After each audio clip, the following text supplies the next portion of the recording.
آپ دیکھ رہے ہیں ایس کے ٹی وی۔ دوستو، کیا حضرت امام مہدی علیہ السلام کے ظہور کی تمام نشانیاں پوری ہو چکی ہیں اور اب بس صرف اس امت کو حضرت امام مہدی علیہ السلام کے ظہور کا انتظار ہے؟ اور کیا ظہور امام مہدی علیہ السلام سے پہلے اللہ سبحانہ و تعالی اپنے حکم سے تمام قسم کی نشانیوں کو ظاہر کر دے گا؟ اور کیا دنیا کے جو حالات اس وقت بن چکے ہیں، ظہور امام مہدی علیہ السلام قریب سے قریب تر آتا جا رہا ہے؟ آج کی اس ویڈیو میں ان تمام تر سوالوں کو تفصیل سے جاننے کی کوشش کریں گے، اس لیے اس ویڈیو کو اینڈ تک پورا لازمی دیکھیے گا اور اس ویڈیو کو لائک، میرے چینل کو سبسکرائب کر کے بیل نوٹیفیکیشن بھی آن کر لیجئے تاکہ میری ہر نئی آنے والی ویڈیو کی نوٹیفیکیشن آپ کو بر وقت ملتی رہے۔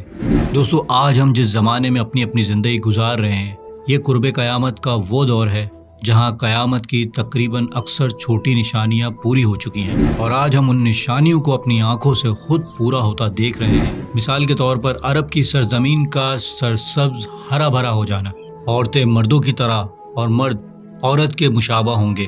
عرب کے بدو جو ننگے پیر بکریاں چرانے والے ہوں گے، وہ اونچی اونچی عمارتیں بنانے کا مقابلہ کریں گے۔ قتل و غارت عام ہو جائے گا، زلزلے کثرت سے آئیں گے، بے حیائی ناچ گانا عام ہو جائے گا، اور قرب قیامت میں مسلمانوں کے لیے زمین تنگ کر دی جائے گی اور دین کی بات کرنا ایسا ہوگا کہ جیسے ہتھیلی میں انگارہ اٹھا لیا ہو۔ دوستو، یہ وہ چند نشانیاں ہیں جو آج ہم اپنی آنکھوں سے پورا ہوتا دیکھ رہے ہیں۔ قیامت کی اور بھی نشانیاں ہیں جو پوری ہو چکی ہیں، اور اب ہم اندازہ بھی نہیں کر سکتے کہ قیامت کی 10 بڑی نشانیوں میں سے پہلی بڑی نشانی یعنی حضرت امام مہدی علیہ السلام کے ظہور کا وقت کس قدر نزدیک آ چکا ہے۔ دوستو، اسی طرح حضرت امام مہدی علیہ السلام کے ظہور کی بھی نشانیاں ہیں جو پوری ہو چکی ہیں۔ حضرت امام مہدی علیہ السلام کے ظہور کی 5 نشانیوں میں سے پہلی نشانی یہ ہے کہ امت مسلمہ پر ایسے حکمران مسلط ہوں گے جو ان کے چنے ہوئے نہیں ہوں گے بلکہ زبردستی امت پر مسلط ہوں گے۔ دوستو، آج مسلمانوں کے لیڈروں کو دیکھیے، کیا آپ کو لگتا ہے کہ یہ امت کے الیکٹ کیے ہوئے ہیں؟ نہیں، دراصل وہ ہم پر زبردستی مسلط کیے گئے ہیں۔ اسی لیے آپ دیکھیے کہ مسلمانوں پر تقریباً دنیا کے تمام ممالک میں ظلم و ستم ہو رہا ہے، اور دنیا کا کوئی ملک ایسا نہیں جہاں مسلمان غلامی، ذلت اور ظلم کا شکار نہ ہوں۔ دوستو، حضرت امام مہدی علیہ السلام کے ظہور کی دوسری نشانی یہ ہے کہ مسلمان حاکموں کی جانب سے مسلمانوں پر ظلم و ستم ہوگا۔ اسی سلسلے میں حضرت ابو سعید خدری رضی اللہ تعالیٰ عنہ نے رسول کریم صلی اللہ علیہ وآلہ وسلم کا یہ ارشاد گرامی نقل فرمایا ہے کہ آخری زمانے میں میری امت پر ان کے حکام کی جانب سے ایسی شدید آزمائش نازل ہوگی کہ ایسی آزمائش کسی نے نہیں سنی ہوگی۔ اللہ سبحانہ و تعالیٰ کی یہ کھلی ہوئی زمین بھی مسلمانوں پر تنگ ہو جائے گی اور پوری زمین ظلم و ستم سے بھر جائے گی۔ بندہ مومن کو کوئی جائے پناہ نہ ملے گی جہاں اسے ظلم سے نجات ملے۔ ایسے وقت میں اللہ سبحانہ و تعالیٰ میری اولاد میں سے ایسے شخص کو بھیج دے گا جو زمین کو اسی طرح عدل و انصاف سے بھر دے گا جیسے وہ ظلم و ستم سے بھر چکی ہوگی۔ آسمان کے فرشتے اور زمین کے باشندے دونوں اس سے راضی اور خوش ہوں گے۔ زمین کسی بیج کو اگائے بغیر نہیں چھوڑے گی۔ آسمان سے اللہ سبحانہ و تعالیٰ ان کے لیے موسلا دھار بارشیں برسائے گا۔ وہ زمین میں 7 یا 8 یا 9 سال حکومت کریں گے اہل زمین کے ساتھ۔ خیر کے اس معاملے کو دیکھتے ہوئے زندہ لوگ مردوں کے زندہ ہونے کی تمنا کریں گے۔ یہ روایت مستدرک حاکم کی ہے۔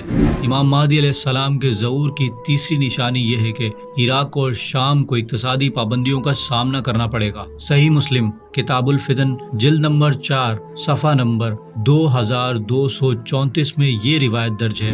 حضرت ابو نضرہ فرماتے ہیں، ہم جابر بن عبداللہ کے ساتھ تھے، انہوں نے فرمایا کہ قریب ہے کہ ان کے پاس ایک مقدار گندم اور درم کی مالیت بھی نہیں آئے گی، تو ہم نے سوال کیا کہ یہ پابندی کس کی جانب سے ہوگی؟ حضرت جابر رضی اللہ تعالیٰ عنہ نے جواب دیا کہ عجم کی جانب سے، وہ اس پر پابندیاں لگائیں گے اور مال کو روک دیں گے۔ پھر فرمایا کہ قریب ہے کہ اہل شام کے پاس بھی دینار کی مالیت اور مد کی مقدار کے برابر خوراک نہیں آئے گی۔ ہم نے پوچھا یہ پابندی کس کی جانب سے ہوگی؟ تو جواب دیا یہ پابندی روم یعنی اہل مغرب کے جانب سے ہوگی۔ پھر تھوڑی دیر خاموش ہوئے، پھر رسول اللہ صلی اللہ علیہ وآلہ وسلم نے ارشاد فرمایا، میری آخری امت میں ایک خلیفہ آئے گا جو مال کو مٹھی بھر بھر کر لوگوں میں تقسیم کرے گا اور شمار نہیں کرے گا۔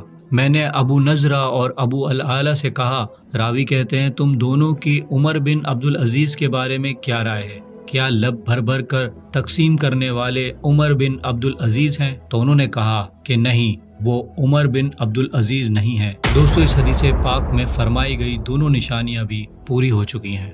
دوستو امام مہدی علیہ السلام کے ظہور کی چوتھی نشانی یہ ہے کہ یہودی فلسطین پر قبضہ کر لیں گے، وہاں اپنی آبادی آباد کریں گے، مسلمانوں پر ظلم و ستم کر کے انہیں وہاں سے جبرن نکال دیں گے اور وہاں ہیکل سلیمانی کو تعمیر کرنے کی اپنی تیاریاں کریں گے۔ دوستو ہم سبھی یہ جانتے ہیں کہ یہ نشانیاں بھی پوری ہو چکی ہیں اور ہو بھی رہی ہیں، اور اسرائیل اب فلسطین کے مسلمانوں کو فلسطین خالی کرنے کے لیے خوب ظلم و ستم کر رہا ہے، اور یہ نشانی ہم اپنی آنکھوں سے پورا ہوتا دیکھ رہے ہیں۔ اور امام مہدی علیہ السلام فلسطین اور بیت المقدس کو یہودیوں کے قبضے سے آزاد کروانے کے لیے تشریف لائیں گے، اور سب سے پہلے آپ فلسطین کو ہی آزاد کروائیں گے۔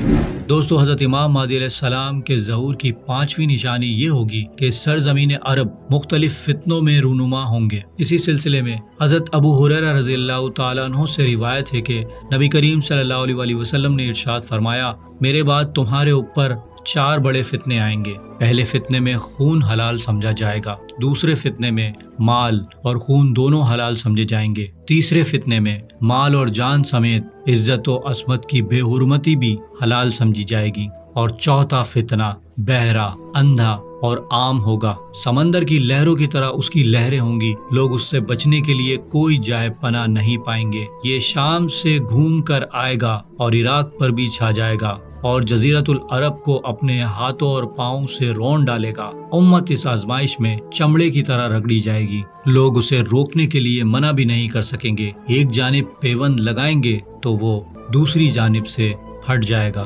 دوستو ظہور امام مہدی علیہ السلام کی 4 نشانیاں پوری ہو چکی ہیں، مگر جزیرت العرب کے اس نقشے کو غور سے دیکھیے، شام، عراق، فلسطین، حتیٰ کہ یمن تک کے حالات ہم سب کے سامنے ہیں، اور ظہور امام مہدی علیہ السلام کی 5ویں نشانی فتنوں کے لحاظ سے تو پوری ہو چکی ہیں۔ عرب کے لوگ بتوں کی پوجا کر رہے ہیں، وہاں مندروں کی تعمیر ہو رہی ہے، اسلام کے مقدس مقامات پر غیر مذاہب کے لوگ ٹورسٹ بن کر ان کا وزٹ کر رہے ہیں، عرب میں ناچ گانا فحاشی عام ہوتی جا رہی ہے، غرض کے دجال اور شیطان کو خوش کرنے کے تمام کام سر انجام دیے جا رہے ہیں، جن سے اہل عرب بالخصوص مومن مسلمان سخت پریشان ہو چکے ہیں، اور یہی وجہ ہے کہ عرب کے حکمرانوں کی طرز حکمرانی کی وجہ سے وہاں بادشاہت اور حکومت میں اختلاف اور فساد پھیل جائے گا۔ اور دوستو فساد ایسی چنگاری ہے کہ اس کے رونما ہونے میں زیادہ وقت نہیں لگتا، اور کیسے کسی ملک کے حکمرانوں کو تخت سے گھسیٹ کر نکال باہر کر دیا جاتا ہے، اور ممکن ہو کہ عرب میں بھی کچھ اسی طرح کا معاملہ بن جائے جب وہاں کے بادشاہ کا انتقال ہو اور اقتدار کے لیے